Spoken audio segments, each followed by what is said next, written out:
arkadaşlar. Bugün sizlere bu gördüğünüz güzel slime'ın yapımını göstereceğim. Merak ettiyseniz hemen videoma geçiyorum. İlk önce malzemelerimi sayacağım. Tutkal, tıraş köpüğü, sıvı sabun, borakslı su, son olarak da kap ve kaşık. Tutkalımı dökmek ile işe başlayacağım arkadaşlar.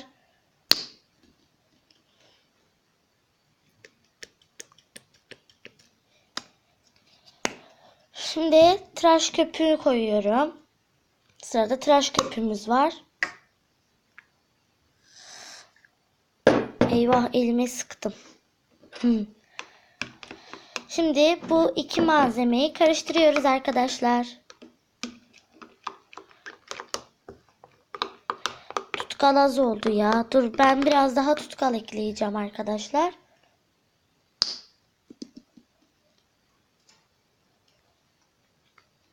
Birazcık daha tutkal ekledim. Karıştırmaya devam ediyorum.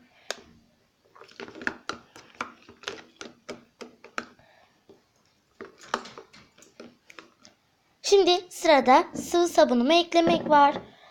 Sıvı sabunumun kapağını açıyorum. Sıvı sabunumdan az miktarda kabıma ekliyorum.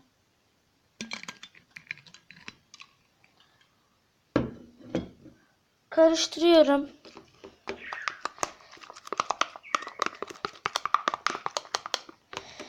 Borakslı suyumu eklemeye başlayacağım arkadaşlar birazdan. Evet arkadaşlar, şimdi borakslı suyumdan azar azar ekliyorum. Azar azar dedim ama hepsini döktüm. Biraz düzelteceğim. Borakslı suyumu ekledikten sonra karıştırıyorum. Bunu biraz kenara çekeyim, alanımız boşalsın. Slime'ımız bayağı bir toparlandı. Sadece birazcık daha borakslı su istiyor. Bu arada kanalımda ilk defa slime videosu, tutkallı yani. Tutkallı ilk defa slime videosu çekiyorum arkadaşlar. Şimdi borakslı suyumdan azar miktarda tekrar ekliyorum. Tekrardan böyle karıştırıyorum. Slime'ımız sanırım oldu. Karıştırmaya devam ediyorum. Çok fazla az miktarda borakslı suyu ekliyorum. Karıştırıyorum. Evet arkadaşlar, bir elime alıyorum ilk önce. Elime yapışıyor. Sanırım daha borakslı suyu az gelmiş. Sanırım biraz daha borakslı su eklemek gerekiyor. Çay kaşığımızla slime'ıma borakslı suyumu ekliyorum. Bu sefer elimle yoğuruyorum. Elime çok feci yapıştı. Kurtaramıyorum slime'ımı ve kendimi. Sanırım toparlandı biraz. Şöyle masaya bir elimi temizleyebildiğim kadar şöyle masaya slime'ımı koyuyorum. Ellerimden ayıklıyorum onu. Şu an tüm işim o.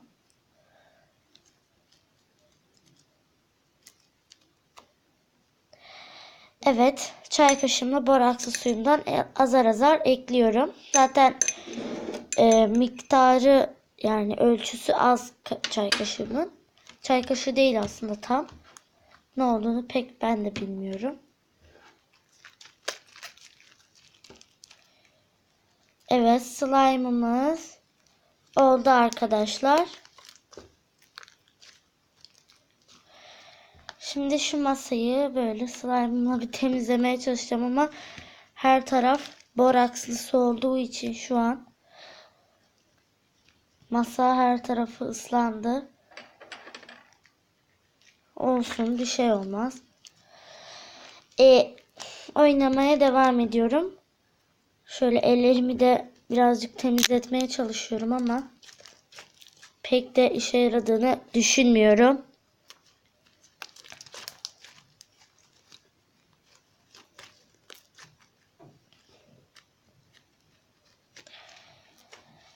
Şimdi ben susacağım ve sadece slime'ın sesini dinleyeceksiniz.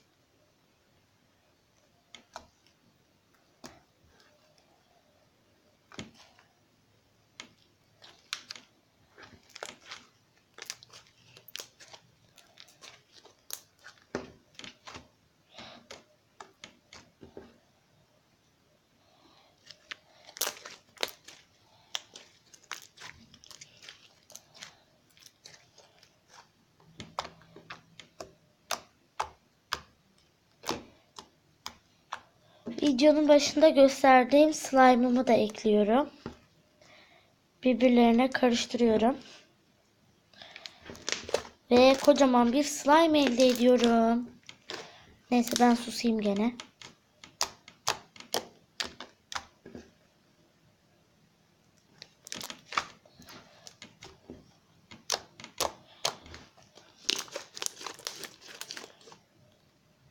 Evet arkadaşlar, bugünkü videom bu kadardı. Eğer videomu beğendiyseniz beğen butonuna tıklamayı ve kanalıma hala abone değilseniz aşağıdaki kırmızı butondan abone olmayı ve zil tuşunu açmayı, yorum bırakmayı unutmayın. Bir sonraki videoda görüşmek üzere. Hoşça kalın.